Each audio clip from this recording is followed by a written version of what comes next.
El éxito puede ser efímero, pero el fracaso es eterno en una sociedad tan implacable como la nuestra. Bienvenidos al podcast Arréglate que nos vamos de Magas en el Español. Os hablan Cruz Sánchez de Lara y Charo Izquierdo. Qué curiosa esta frase. Hace una semana di yo una conferencia hablando un poco de mis fracasos y de mis fallos, porque me pidieron que hablara de mí y yo de mí solamente puedo hablar de los fracasos. Me parece interesante, me parece mucho más interesante porque me parece que estamos en un mundo en el que estamos hablando del éxito como si fuera un producto enlatado que pudieras comprar en el supermercado, ¿no? Y a mí eso me da un miedo horrible. Yo creo que la gente agradece que le contemos que somos personas normales, que lo pasamos bien, pero que sufrimos, que lloramos, que nos cansamos, que estamos agotadas. Eso es una maravilla, poder compartirlo y que los demás sientan la empatía. Pues sí. ¿Tú sabes a qué libro pertenece la frase? ¿A Porque qué estoy libro? convencida de que lo has leído. ¿A qué libro? Y después, paciencia. Y seguro que nuestra invitada de hoy, como poco le resuena, además con razón y con razones para pensar en esa frase. Qué ilusión. Pero lo voy a decir más tarde. Bueno, después de la publicidad. Qué ilusión nos hace tener con nosotros a una amiga, a una gran amiga, a una periodista de esas de raza, que tuvo parte de su educación laboral con uno de los grandes. Es una chica Mellado, como tantas somos. Bueno, soy una chica Mellado y tengo que decir que soy una chica Pedro J. Las dos cosas las digo con muchísimo orgullo. Totalmente. Pues mira, qué bien. A mí me encanta estar rodeadas de chicas Mellado y chicas Pedro J. Me encanta. Y es que además ahora aquí todas somos chicas Mellado, chicas Pedro J, ¿no? O sea, todas. Pero mi querida Lourdes Garzón ha sido directora de una cabecera única, mítica, que además lanzó en España y en México, Vanity Fair. Eso es un mérito solo suyo. Y hoy dirige Mujer Hoy y Women Now en Vocento y es top 100 mujer líder y muchas más cosas. Porque Lourdes es una mujer fabulosa, excepcional y para mí es una de mis mujeres admiradas y queridas porque además de todo eso de si eres buen periodista, eres buena persona. Yo creo que eso se da en Lourdes, ¿no? Bueno, ilusión la mía por estar aquí con vosotras y agradecimiento el mío. Bueno, oye, si digo Vanity, ¿adivinas de qué libro es la frase? ¿Estás de acuerdo con ella? Sí, la verdad, el éxito y el fracaso es un tema sobre el que yo creo que reflexionamos poco y habría que empezar por decirnos a nosotros mismos qué consideramos un éxito y qué consideramos un fracaso, que no siempre es una pregunta ni una respuesta evidente. Y además, fíjate a mí palabras que me parece que deberíamos trabajarlas más, el éxito, el fracaso, el poder. Se habla de eso sin tener una definición clara. Uh-huh. Y a mí que mi poema favorito es Sif, de Kipling, por la enseñanza que alberga, ¿no? Me encanta esa frase de cuando es un padre que le está diciendo a su hijo cuándo será feliz, ¿no? Y una de las cosas que dice es cuando trates a la victoria y al fracaso, al éxito y al fracaso como ambos impostores que son. Y es verdad, ¿no? Totalmente. Ningún éxito es tan grande ni ningún fracaso es tan grande. La frase es de La Hoguera de las Vanidades, de Tom Wolfe. Me encanta. Claro, por eso decía lo de Vanity. Me encanta La Hoguera de las Vanidades. Un gran libro y un gran periodista. Pues sí, la verdad que sí. Aquí cada una con sus obsesiones, yo con la de mis libros para ser una viejecita escritora. ¿Y tú no te lanzas a escribir? Pues fíjate, creo que me falta paciencia para escribir. Soy una persona muy constante, pero soy un poco impaciente a veces. Y la escritura requiere paciencia y a mí además me cuesta mucho escribir. Me gusta, pero me cuesta mucho. ¿Eres más de escribir corto que de escribir largo? Soy más de escribir corto que de escribir largo. Es que yo creo que hay gente con muchísima capacidad para escribir corto que luego le cuesta escribir largo y a muchos que nos resulta mucho más fácil escribir largo que luego que escribir corto se nos hace más complicado. A mí me ¿no? cuesta escribir largo, pero no es algo que... O sea, yo creo que eso es algo que con suerte en algún momento de mi vida abordaré. Hombre, yo estoy convencida. Y me daré el lujo de escribir algo. Estoy convencida porque tus cartas semanales o mensuales son míticas. Muchas gracias. Bueno, tanto como míticas no. Sí, pero... no, son muy buenas pero porque son muy ricas. Muy son bien. muy ricas, son muy profundas. Y están. Y eres una contadora de historias, bien, ¿no? O sea, ese momento llegará. Contar historias me encanta, escribir, como os digo, reportajes, artículos, entrevistas me encanta y me falta el momento para sentarme delante de algo un poco más Pues relajado. está llegando, querida. Sí, porque es como me descuide. Pues, es increíble. A mí que me hace mucha... Bueno, que me encanta seguir a mis amigos y a mis colegas en Instagram. Me gusta mucho... lo que Lourdes dice en su perfil, y es que me interesan la actualidad, la política y las cosas que pasan. No sé si por ese orden. No, lo que más me interesa de todo son las cosas que pasan. Más general, que la política y más que la política y más que la actualidad. Y con el tiempo y los años de profesión creo que lo que más nos debería interesar son las cosas que pasan a nuestro alrededor, porque eso es ser periodista. Estar pendiente de lo que pasa a tu alrededor. Y también hay una cosa, que es que ahora la política quizás sea menos interesante que las cosas que pasan, ¿no? Hubo una época en la que la política, pero ahora solo hay que mirar a Estados Unidos, ¿no? La política se ha convertido en algo generalmente muy decepcionante. Y eso creo que para una sociedad y para un periodista no es bueno. Decepcionarse con lo que ves en los políticos y en la política. Ese por lo menos es mi punto de vista. ¿Tú estudiaste políticas también, además de periodismo? Yo estudié políticas porque siempre me ha gustado el pensamiento político, la filosofía. Bueno, lo estudié un poco por afición. Y lo estudié mientras trabajaba en El Mundo, que es lo que es la juventud, porque podías con todo. Podías con todo. Y la verdad es que fueron unos años muy divertidos.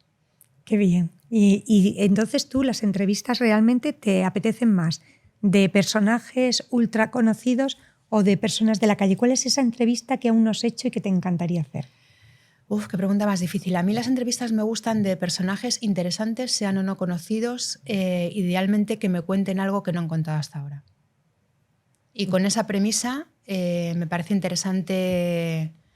desde la reina Leticia a... Bueno, la reina Leticia es una que querríamos todas, es una que querríamos todas. A una Clarisa de Belorado, que todavía no ha dado ninguna entrevista. Me parecen interesantes las dos.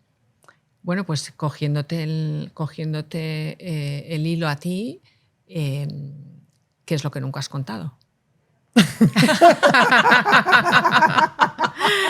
Pues... Qué bruja es. Yo la quiero mucho, pero mi Charito es más bruja. No voy a presumir de esto que hacen algunos periodistas, de yo es que valgo mucho por lo que no cuento y me he callado muchas cosas, pero sí me he callado algunas cosas.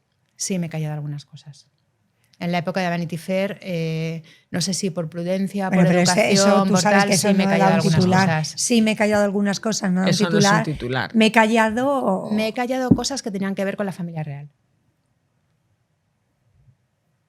Fíjate. Sí. Eso sí es un poco titular. Ya. Me gustaría arañar un poquito más. Claro, porque tú dices, te callan las cosas, ¿por qué? Porque es por el bien de España, porque hay presiones. Claro, es que eso es muy diferente, ¿no? Porque te las callen. No, por presiones no, porque presiones también había, pero bueno, he sido siempre un poco miedosa. ¿Has sido miedosa? Poco miedosa. Poco miedosa. He sido poco miedosa. Sí, eso te iba a decir que no nada, eres tú nada miedosa. No, soy poco miedosa. Entonces las presiones yo creo que hay que aprender, estas son parte de tu trabajo, son parte de este trabajo y hay que aprender a manejarlas y a sortearlas y a veces aprovecharlas porque te dan señales y síntomas de cosas que pueden ser interesantes. Cuando tienes una presión es porque hay una historia de abajo siempre, ¿no? Claro. Entonces tienen que jugar. Es como cuando te duele algo, ¿no? Es porque algo hay ahí, ¿no? que está pasando. Entonces tienes que aprovechar para llevarlas a tu terreno. Pero bueno, si decidí callarme alguna cosa fue en ese momento por razones que tenían que ver con la prudencia, el respeto a la intimidad y la educación. Y entonces pues son cosas que se quedarán ahí. Bueno, los principios, ¿no? Los que principios, al final, sí. Claro. ¿Y hay alguna historia que justamente... después de ser muy prudente, has descubierto? Es decir, ¿esa prudencia te ha llevado a descubrir algunas historias? La prudencia y el sentido común creo que son cualidades imprescindibles en la vida. Y en el periodismo también. Lo que pasa es que no hay que tener miedo. O sea, y sin ser miedosa nunca te habrás planteado tirar la toalla, ¿no? O sea, tú nunca has dicho yo quiero dejar de ser periodista, ni siquiera cuando estás agotada. Fíjate, lo dejé o lo aminoré en un paréntesis entre mi salida de Vanity Fair y mi llegada a Vocento, mi llegada a Mujer Hoy, y descubrí que había sido una mala idea. O sea, lo echabas de menos. Lo echaba de menos. La nostalgia, ¿no? Sí, sí. Bueno, de hecho, nostalgia, la etimología es nostos, pérdida, y algia, algo, dolor, ¿no? O sea, el dolor por la pérdida. El dolor por la porque pérdida, realmente sí. Se ha perdido algo. Sí. Y lo sentiste claramente. Lo sentí claramente. Fue un periodo muy breve, me dediqué a otras cosas también interesantes y también sí, es verdad, me acuerdo de lo que divertidas, te pero no. Bueno, estuviste como directora general del Círculo Fortuny. Estuve como directora general del Círculo Fortuny al lado de marcas maravillosas que tienen que ver con la artesanía, que tienen que ver con nuestro patrimonio, al lado de instituciones culturales fantásticas. O sea, era un sitio un trabajo muy interesante, excepcional un para trabajo otro. excepcional, pero no era mi sitio. Y una sabe cuándo está en su sitio y cuándo no está en su sitio, ¿no? Uno llega y dice, me toca estar aquí, y luego de repente llegas, bueno, pues me toca estar, pero es un buen sitio para mí. Pero de repente hay otras veces que dices, y es que no es mi sitio. Sí. Y ese día, y no significa que sea un mal sitio, significa que no es tu sitio. Yo vi que no era mi sitio y entonces volví a mi... Al redil. Volví al redil, volví a mi profesión. Bueno, al final es volver a tu casa, ¿no? Volver a la casa, que es lo que uno siente y donde están realmente tus grandes emociones, ¿no? ¿Y tu entrevista, la entrevista de la que te sientes más orgullosa? Pues mira, estoy bastante orgullosa de la primera entrevista que se le hizo, que fue una exclusiva también de Vanity Fair, a Diego Torres, al socio de Urdangarín. Fue una entrevista que nos costó 2 años de gestión. No teníamos ninguna papeleta para ser el medio elegido para dar la primera entrevista a cualquier medio, porque estaban los periódicos, estaban las televisiones, estaba el programa de Buenafuente en ese momento que estaba detrás de él, había muchos novios para esa entrevista y le convencimos para que nos la diera a nosotros. Fue una entrevista muy larga de muchas horas que hice con mi entonces redactora jefe, con Eva Lamarca, y en la que yo creo que se contaron muchas cosas y estoy muy orgullosa de esa entrevista. Hay que ver que destilas periodismo por la piel, ¿no? O sea, es una cosa tremenda. De hecho, a mí me gustaría recordar a todos que Lourdes hoy forma parte del jurado de los premios Maga de Magas, pero fue galardonada en la primera edición con este premio, porque yo creo que Lourdes es una de las referentes de esta época del periodismo femenino, es un referente para las mujeres y para las chicas periodistas, y a mí me gustaría muchísimo que pudieran conocerte un poco mejor. O sea, ¿cómo es esa vocación? Muchas gracias, Cruz. Fui premiada con muchísimo orgullo por mi parte y agradecimiento. Hoy yo, vamos, es que fui tan feliz aquel día viéndose a todas con el premio. Es el premio que más ilusión me hace y nunca me van a dar en la vida, ¿no? Pero eso me parece que es el premio que os merecéis, ¿no? Pero más allá de eso, me gustaría, porque muchas veces se ve de nosotras, yo estoy muy empeñada en destruir esa imagen que se ve de nosotras como fuertes. Entonces yo quiero que vean a la Lourdes niña. ¿Qué quería ser la Lourdes niña? Pues mira, no tenía ni idea. Ni idea. De hecho, decidí estudiar periodismo un día antes de que se acabara el plazo para hacer la matrícula en la universidad. ¿Ah, sí? Sí. Cualquiera lo diría. Lo mío fue una vocación encontrada, no venía con la vocación. Yo sabía que me gustaba muchísimo leer, era una niña súper lectora. Como no tenía hermanos, era una niña que sabía estar sola y que sabía imaginarse cosas y montarse historias en la cabeza y estar un poco a su aire. Y me gustaba mucho escribir también de pequeña. Y entonces con esos mimbres dije, pues ¿yo qué hago? Pues ¿en dónde se lee y dónde se escribe? ¿En qué carrera se lee y se escribe? ¿En periodismo? Pues a periodismo. Fíjate. Y tal cual. Y tal cual. Y te fuiste enamorando de la carrera según y me fui enamorando, no de la carrera, porque la carrera era un horror. En ese momento solamente se podía estudiar en la Complutense y era una carrera absolutamente despegada del oficio. Pero luego estudié el máster de periodismo del país, que era eminentemente práctico, y ahí sí me enamoré mucho del oficio.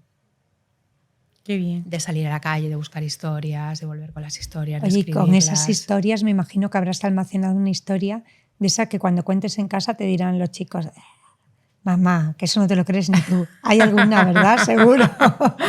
Bueno, hay muchas historias, porque yo tuve la suerte de empezar a trabajar. Prácticamente mi primer trabajo después de la beca fue en El Mundo y trabajaba en El Dominical, en lo que era antes Crónica y Magazine. Y sabéis que esa sección del periódico básicamente se dedica a escribir historias, que una semana, pues es lo que decíamos, que ahora estoy fascinada con esa historia, perdonad que lo repita, son las monjas clarisas encerradas en el convento. Otra me tocó cubrir bastantes temas relacionados también con ETA, con el terrorismo. Y hubo una historia que me pareció fascinante también, que recuerdo muchísimo, porque también tuve la suerte de entrevistar al etarra que seguía vivo después del primer atentado de ETA, que fue la muerte de Pardines, del Guardia Civil, Iñaki Sarasqueta. Iñaki Sarasqueta acompañaba a otro etarra, iban en un coche, se les dio el alto a la Guardia Civil, seguro que recordéis la historia. Sí, eso además es la serie de Mariano Barroso, sí, ¿no? Sí, la serie de la línea, la línea o algo así. Pues que es una serie estupenda que va no la he sobre visto eso. todavía, pero pues vamos, sí, apúntatela. me la porque apunto ahora justamente mismo. esa Pues historia la apúntatela. cuentan. Luego te mando el link porque Genial. es estupenda, está en Movistar. Pues en ese momento el Guardia Civil les dio el alto, ellos se pusieron nerviosos, la persona que iba con Iñaki Sarasqueta se puso nervioso, tenía una pistola, le pegó un tiro y ahí empezó la historia de violencia de ETA. Y al final esta persona nunca había hablado, tuve la infinita suerte de conseguir la primera entrevista para El Mundo y me contó algo que me pareció demoledor, que es la historia de ETA empieza con dos La chicos... línea invisible. La línea invisible. Pues me la apunto inmediatamente. Pues decía, empieza con dos niños prácticamente pasados de centraminas. Pues eso está en la... Eso te va a encantar. Vamos, te acabamos de recomendar tu nueva serie favorita. Pues estoy segura. Y era una historia, la reflexión de ese hombre que ya era una persona mayor, que había sido condenado, que había vivido en el exilio, que había vuelto al País Vasco, que estaba muy atormentado por todo lo que había desencadenado esa aventura juvenil, porque era una aventura juvenil, me pareció un privilegio. Sí, totalmente, totalmente. Pues mira, yo hablando de historias os voy a contar una que me ocurrió ayer y es que estaba en una comida con un montón de mujeres y en la mesa surgió una conversación de una de las mujeres que estaba allí, que contó que tenía 3 niños pequeños, contó que la acababan de hacer socia de una Big Four y contó sus desvelos, ¿no? De lo mal que lo pasaba cuando ella tenía que viajar, cuando tenía que dejar y yo le decía, oye, que yo me he dejado a una de mis hijas con fiebre y con la cuidadora recién, o sea, que llevaba en casa 24 horas y nunca ha pasado nada, ¿no? Y me imagino que tú, que bueno, pues sobre todo que estás ahora como directora de Mujer Hoy, pero antes también, ¿te habrán contado historias de estas a millares? ¿Y qué dices, ¿no? Que cuando te hablan de esto? Pues mira, yo creo que la culpabilidad es una de las lacras de mi generación. Entre la generación de nuestras madres, que tenían una dedicación, en el caso de mi madre, absoluta, porque nunca trabajó, una dedicación absoluta por el cuidado de los hijos, y la generación de mi hija, que va a cumplir ahora 20 años y que yo creo que tiene otro punto de vista absolutamente diferente sobre qué quiere en la vida y en qué términos, está el sándwich en el que hemos vivido nosotras, que lo queríamos todo y que yo creo que hacíamos muy bien en quererlo todo, pero que ese quererlo todo tenía un coste importante. Sobre todo porque teníamos la segunda lacra, que a mí me parece que lo digo siempre que me preguntan por este tema, que es que considerábamos que conciliar la vida familiar y la vida profesional era un asunto de mujeres y no de familias. Entonces, en ese horror de me toca conciliar, tengo que conseguir cuidar de mis hijos a la vez mi carrera profesional, nos hemos desgastado muchísimo a lo largo de los años. El te ayudo la palabra ni siquiera te ayudo, ¿cómo te pero ayudo? mucho más que el te ayudo, ¿no? Pero o sea, es social, yo creo que más que el te es ayudo social, es social. social. Es que no, ventajas, la reducción de jornada, ventajas para la conciliación femenina. La conciliación es una cuestión social y familiar. Claro, eso está claro. No es una cuestión femenina. Y nosotras, en nuestra generación, en la mía al menos, lo hemos sufrido así. Sí. La tuya es la misma que la nuestra, somos todas jóvenes. Somos todas igual de jóvenes. Todas igual de jóvenes, pero, exacto, por eso. pero realmente yo siempre he dicho que hay que llegar al trabajo conciliadita de casa, porque la conciliación no existe, son los padres. Es muy difícil, ¿no? A mí me encanta cuando dicen eso de la conciliación no existen, son los padres, ¿no? Claro. ¿No? Bueno, la conciliación son tus obligaciones familiares, nunca mejor dicho, obligaciones familiares que hay que resolver, pero fíjate, que no te corresponden a ti por ser la mujer o por ser la madre. No, ni de o por broma, ser... vamos. Pero es verdad que tú ahí tienes razón con lo de la culpa. Y hemos crecido todas con un sentimiento de culpa. O sea, nuestras madres las educaron con el libro de la sección femenina en la mano y esos valores de una forma o de otra nos los han transmitido a todas. Y yo creo que con eso de la culpa se nos han quedado alguna que otra tarita a todas, ¿no? Cosas que luego los chicos jóvenes te ven y te dicen, ¿qué te pasa? No entiendo por qué piensas eso, pero...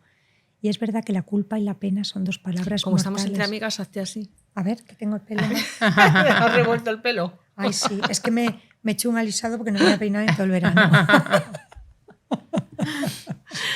Es que me voy a poner de huelga, porque esto que no lo hablamos nunca, pero esto de los cuidados nuestros, el tiempo, tú dices la conciliación, pero deberíamos meter una de la conciliación de la producción de las mujeres. O sea, sí. ¿cuánto mucho en producirnos. ¿cuánto tiempo invertimos? Y ellos, qué bien lo llevan, qué bien están, con su ropa siempre igual y no pasa nada, y nosotros nuestro tinte, nuestro maquillaje, tal. Vamos, o sea... ¿Tú te produces mucho? Pues no. Bueno, pero tienes mechas, eso implica por lo menos... Sí, me produzco lo justo y necesario. Pero intento, más que producirme, intento cuidarme. Bueno, tú tienes muy buena piel. Muy buena piel. Tienes muy buena piel, muy buena piel. Bueno. Sí, ¿no? Mi madre tenía muy buena piel y yo he heredado un 50% de esa calidad. Pero, bueno, pues habría que ver a tu madre, que parecería una porcelanita. Porcelana. ¿Y eres de las personas que aman o que detestan la palabra poder, especialmente cuando se aplica a las mujeres poderosas? No, me encanta la palabra poder. Creo que el poder es algo que nos libera. Mira, hemos entrevistado ahora a Mujer Hoy. ¿Qué es el poder, Lourdes? El poder, yo creo que es la capacidad de gobernar tu vida. Uh-huh. Y de no dejarte gobernar por los demás. Hemos entrevistado ahora a Diane von Furstenberg, que es una mujer fascinante que nació, su madre era superviviente de un campo de concentración en Auschwitz y cuando la liberaron pesaba 20 kilos, le dijeron que nunca podía tener hijos porque se moría en el intento. Un año después tuvo a Diane von Furstenberg. Y ella es una mujer poderosísima que creo recordar que el titular que nos ha dado es «Siempre he sido la dueña de mi propia vida». Creo que el poder... tiene que servir para liberarnos.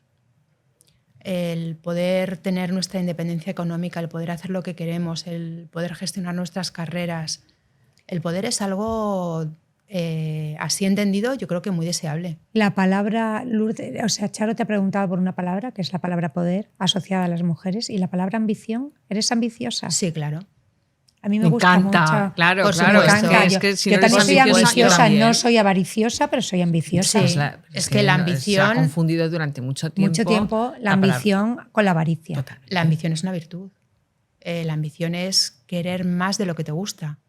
Es querer tener oportunidades, cosas que quieres para ti, para los tuyos, estar en el sitio en el que te gustaría estar. Y la gente identifica la ambición de tener con la ambición de hacer. A mí, de ser. O sea, de ser. O sea, yo, por ejemplo, la ambición de hacer cosas a mí, bueno, me tiene, yo creo que medio al borde del colapso, pero todo me apetece y digo, ¿por qué no haces tal? Y yo, vale. Y luego empiezo, que me mandará a mí meterme en esto, pero es verdad que es que me apetece. Y entonces esa ambición de poder desarrollar, de poder crecer haciendo cosas, a mí me parece maravillosa. Es que yo creo que sin la ambición de hacer cosas y de crecer y de hacer cosas distintas y de mejorar en lo que tienes, no tiene nada mucho sentido, ¿no? Es todo muy aburrido. Yo lo llamo el gen de la curiosidad, ya lo sabes. Bueno, pero entonces, lo tuyo es un eufemismo porque tú también eres ambiciosa y eso me encanta. Súper ambiciosa, pero además yo lo digo, pero el gen de la curiosidad es que todo te interesa. Entonces, como todo te interesa, te vas metiendo en muchos charcos. Bueno, todo no, pero muchas cosas te interesan. Muchas cosas te interesan y muchas cosas quieres probar y las quieres para ti. Y entonces quieres experimentarla. Entonces ambiciosa, eres y eres poderosa. Bueno, creo que he llegado a un punto en el que me puedo permitir hacer cosas que me gustan. Y eso para mí es una parte de poder, pero no creo ser especialmente poderosa. ¿Y tu ambición cuál sería ahora mismo? Pues a mí la ambición siempre me lleva por el lado de crecer, de hacer otras cosas, de hacer cosas distintas, de avanzar, de tener nuevos proyectos. Es una ambición así un poco de búsqueda siempre. O sea, que estás con el radar puesto en busca de tu próxima ambición. Sí, o de tu próximo reto, de tu próximo desafío, es que de tu próximo... Muchas somos marirretos. Yo creo que con eso... Yo soy marirretos. Es una trampa un poco, ¿eh? ¿Tú no eres marirretos? Sí, también es una trampa un poco. Sí, un bueno, es una trampa para nosotras mismas, que la gente lo ve como algo fabuloso, pero para nosotras es un... Porque además cuando consigues lo que ya te has propuesto ya no quieres... Eso ya ha pasado al pasado y tú ahora quieres otro reto. Y ser marirretos es muy cansado. Seguro que alguna se está riendo porque se identifica con ese... Es cansado. ¿Y sigues estudiando permanentemente tú o no? He estudiado bastante porque me gusta mucho. Ahora mismo no estoy estudiando nada, pero sí hice otro máster digital después del país, hice un curso de consejeros de SADE. Me gusta... Porque tú quieres ser consejera. Pues mira, hice el curso de consejera y me di cuenta de que quizá no es lo mío. También te digo. Pero sobre todo tiene muchos peligros. Yo también peligros. Los he hecho, ¿eh? No los de SADE, pero las los de LICA. películas han mitificado mucho la figura de la consejera. Sí. Ser consejera es ser administradora de una empresa grande, con las responsabilidades que eso implica y además... Y los riesgos. Y los riesgos, ¿no? Penales. Y además, exactamente. Hay que Entonces, decirlo, lo hice y me pareció muy interesante, pero no sé si es mi Y luego hay una cosa, camino. yo que estoy en estoy en varios consejos de administración, cuando llega el momento tienes que poner hay un riesgo que flota en el ambiente y tienes que aterrizarlo y decir, oye, que es que nuestro trabajo es prever los riesgos para la empresa y hay que trabajar aquí. Y hay gente que no ve el riesgo, entonces es un trabajo que no es siempre lo que se ve en las películas de llegar, firmas, tal, te ves con un traje monísimo, sino es llevar la estructura de una empresa en la cabeza. Entonces yo creo que muchas veces hasta hay una cuestión ahí de machismo, ¿no? Como lo que quiere es ser consejera. Y ser consejera es un trabajo de muchísima responsabilidad. ¿no? De muchísima. De mucha responsabilidad y a veces yo creo que de un poco de frustración, porque como tú no puedes ejecutar eso que tú sabes o que tú ves venir y que crees que se debería hacer, pues también es un poco frustrante, ¿no? Me parece a mí. Bueno, yo ¿no? esa frase que dije en la presentación del libro, que todo el mundo se reía porque me encanta, es de mis citas favoritas, ¿no? Que la igualdad real se conseguirá entre hombres y mujeres el día que haya una mujer tonta en un consejo de administración y nadie proteste, ¿no? Completamente de acuerdo. Sí. Oye, ¿y tu momento de mayor plenitud? ¿Podrías contárnoslo profesionalmente? Profesionalmente, pues mira, Charo, esto es una frase hecha, pero espero que esté por llegar. No me reconozco en ningún momento del pasado como este fue mi tope y a partir de aquí, bueno, es todo como más plano. No, yo aspiro a tener momentos mejores o más plenos o más divertidos o igual de divertidos que los que he tenido en el pasado. De verdad, ¿eh? Si no, es que no me interesaría mucho seguir trabajando. Qué bueno. Y fijaos que Qué estamos bien. teniendo una conversación y yo estoy mirando a Lourdes y no paro de pensar en los prejuicios que hay, que parece que las directoras de revistas femeninas están todo el rato hablando de barras de labios y de perfumes, ¿no? Y entonces a mí me gusta mucho que puedan conocer, que cuando lean Mujer Hoy y estén disfrutando de una publicación muy bien hecha, pues se den cuenta de que hay una mujer con una conciencia, con un sentido de la vida, de la justicia, de las preocupaciones sociales, y a mí me parece que es muy importante que se os ponga voz para que se os escuche y se vea que sois mujeres sensatas y que no pensáis solo en perfumes, porque es verdad, ¿no? O sea, yo creo que eso es muy importante porque ellas son las que realmente nos dan las pautas de qué nos apetece seguir, qué queremos hacer, y es verdad que nos dicen qué barra de labios nos vamos a comprar este año, pero también nos dicen qué problemas sociales hay, qué conflicto en el mundo hay y cómo nos está afectando, nos enseñan a gestionar la economía. O sea, ¿tú no querrías reivindicar un poco el papel de la prensa, de las revistas femeninas, como sí que son las que inspiran a las que inspiran, ¿no? Pues mira, voy a decir una cosa que no sé si os va a parecer bien. Todo nos parecerá bien. No creo en la prensa femenina. Muy bien, vale. No, sí me encanta como reivindicación. Creo en las publicaciones como es la que estoy dirigiendo ahora mismo. No ha sido en otros momentos de mi vida, que son mayoritariamente leídos por mujeres, porque seguramente los temas que abordamos interesan más a las mujeres. Pero creo que hablar de prensa femenina como tal es demasiado reduccionista. Yo quiero pensar que dirijo una publicación que tiene que ver con el estilo de vida, con la moda, con la belleza, con sitios a los que nos apetece ir, pero que tiene mucho que ver también con la actualidad o con personajes que me parecen interesantes. Muy bien. Y en ese ámbito nos movemos y efectivamente pues el mes que viene, al lado de una entrevista de Diane von Furstenberg, que es un icono de la moda, pues encontraréis también una entrevista con una de las mayores expertas en inteligencia artificial del mundo según la revista Time. Que es una maravilla. Es que claro, es que eso es lo que quería que hicieras un poco, que desmitificáramos esa sensación que hay de que en una revista femenina solamente vamos a encontrar las medias o las botas que se van a llevar en invierno. Las revistas femeninas tuvieron un papel muy fundamental hace unos años, en los años 70 y en los años quizá 80, cuando la búsqueda de la igualdad era algo que no se veía en otras publicaciones y que reivindicábamos las mujeres desde nuestros puntos de altavoz o no iba a producirse. Pero creo que con el tiempo las revistas mayoritariamente leídas por mujeres son otra cosa. Sí, es verdad. Sí, es verdad. Es verdad. La evolución ha sido la evolución brutal. Y es verdad como que, la propia sociedad. Claro, es que fíjate, Gloria Steinem, que hizo un trabajo fabuloso en Estados Unidos con Miss, ¿no? Que eso era una labor un icono y una labor puramente reivindicativa y que cambió muchísimas cosas, que ayudó a cambiar muchas cosas, la era, o sea, un montón de cosas. Pues mira, me preguntabas por entrevistas que me hubieran gustado en mi vida, Gloria Steinem. Ay, a mí también. Yo lo he intentado traer, la he intentado traer, pero ya por lo visto para Women Now, pero sí, ya está. Tiene problemas de espalda, le cuesta mucho.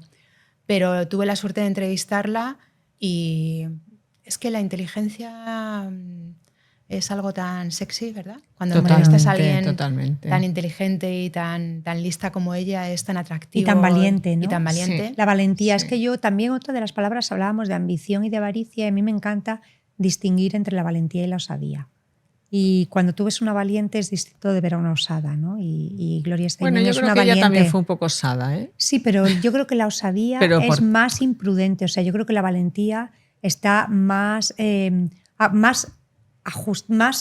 conectada con la inteligencia, ¿no? O sea, la osadía es como un poco tirarte a la piscina sin saber si está llena. A veces sí, claro. Y la valentía es buscar la piscina que está llena para tirarte, ¿no? Y luego ya tiene lo que para mí es un grandísimo signo de inteligencia también, que es muchísimo sentido del humor. Claro. No se toma en serio a sí misma, es divertida, no se ofende, es humilde. Me encanta. Eso es maravilloso. Pero es que eso suele pasar. Los más importantes son los que menos se ofenden y los que más fácil lo ponen todo. Y más se nota en un mundo en el que yo soy más reciente que vosotras. En el periodismo tú lo notas muchísimo cuando tienes como protagonista a una persona importante de verdad o cuando tienes como protagonista a alguien que le han dicho que es importante un montón de palmeros y eso se hace insufrible, ¿no? Es insufrible. Sí, yo creo que eso es y te encuentras la gente más potente del mundo y son súper sencillos. Más humildes, pues que hay bien, que no hay, no pasa nada. Y lo otro, que no hay, me voy, pues hija, no sé, ¿no? Sí, bueno. Nos gusta la gente importante de verdad, ¿no? Sí. A mí sí. La gente importante porque es gente. Porque es gente, ¿no? Eso, muy bien, Charito, estás hoy fina, ¿eh? Sí. Oye, chicas, yo estoy encantada, pero ir, ¿no? Ya se nos ha pasado la media hora. Ya, pasa rápido. A mí me gustaría felicitarte por el producto tan estupendo que Muchísimas haces. Gracias. Me parece que tenemos que reivindicar y celebrar el trabajo de los iguales. Creo que nadie lo puede valorar como quien está haciendo un trabajo similar o en la misma línea. Y nos encanta lo que estás haciendo. Creo que en Vocento tiene muchísima suerte de tenerte, que tienes un equipo muy bueno. Bueno, muchísimas gracias. Y que eres una grandísima profesional y por eso nos gusta tenerte cerca, aparte de porque eres amiga. Pero creo que yo no voy a hacer un producto mejor. En El Español no vamos a hacer un producto mejor porque pensemos que el de al lado no es bueno. Es decir, lo nuestro es, en El Español trabajamos viendo como referentes y teniendo grandes amigos en los otros medios y eso forma parte de la grandeza. Trabajáis muy bien y tenéis que estar muy orgullosas de ello, además. Pero nos encanta tenerte cerca, Lourdes. Igualmente, esta es tu casa, ya lo igualmente. sabes. Muchísimas gracias. Qué placer de conversación. Muchísimas gracias. La semana que viene, Charo, una cita conmigo. Hombre, sí, arregladita. Arregladita que nos vamos. Yo prometo volver a arreglarme más con el otoño, pero el verano estamos ya dejándonos arrastrar. No, siempre estupenda, hombre. Bueno, oye. Es que estoy de huelga. Un besito. Muchísimas gracias. Que nos vemos en Magas, que nos vemos en YouTube y en todas las plataformas de podcast. Y no se olviden de recomendar a todos sus amigos y amigas Arréglate que nos vamos, que siempre es un lugar donde van a conocer a mujeres tan interesantes como Lourdes Garzón. Mil gracias. Muchas gracias. Un placer.